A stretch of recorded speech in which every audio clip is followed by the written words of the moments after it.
আসসালামু আলাইকুম। সাফল্য মানুষের জীবনে একদিনে আসে না, প্রতিদিনের একটু একটু করে অভ্যাসটাই একসময় মানুষকে সাফল্যের চরম শিখরে পৌঁছে দেয়।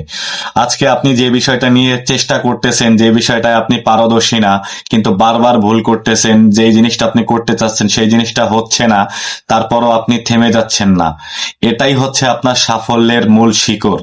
আপনি এটার মাধ্যমেই, এই ইচ্ছা শক্তির মাধ্যমেই আপনি আপনার সাফল্যকে খুঁজে পাবেন। আজকে যারা আপনার সমালোচনা করতেছে, আপনাকে যারা নিন্দা করতেছে, যারা আপনার কে নিয়ে এটা ওটা বলতেছে যে আপনি বিফল, আপনি সফল হতে পারছেন না, ইত্যাদি ইত্যাদি, আপনি যখন এই ছোট ছোট কাজের মাধ্যমে, আপনি যখন নিজের অভ্যাসগুলোকে পরিবর্তন করে নিজের এই ছোট ছোট কাজগুলো করার অভ্যাসটাকে প্রতিনিয়ত জারি রাখতে পারবেন, তখন দেখবেন একটা সময় আপনি অবশ্যই সফল হবেন। মনে রাখবেন, ঘাম কখনো বেইমানি করে না। তাই আপনার যে ইচ্ছে আছে সেই ইচ্ছেকে প্রবল বেগে বাড়িয়ে আপনার সাফল্যের দিকে আপনাকে হাঁটতে হবে।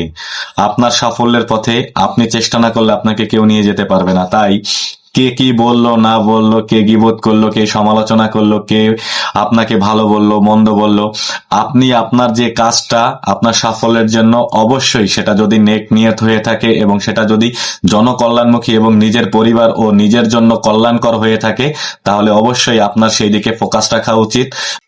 মানুষের গীবত, পরনিন্দা বা সমালোচনার কথা শুনে আপনাকে থেমে যাওয়া চলবে না। আপনি আপনার সাফল্যের পথে অবশ্যই হাঁটতে হবে দৃঢ় প্রত্যয় নিয়ে।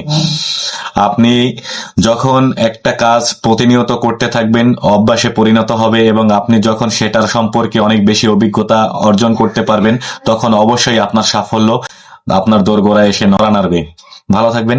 আসসালামু আলাইকুম। na na na na na na na na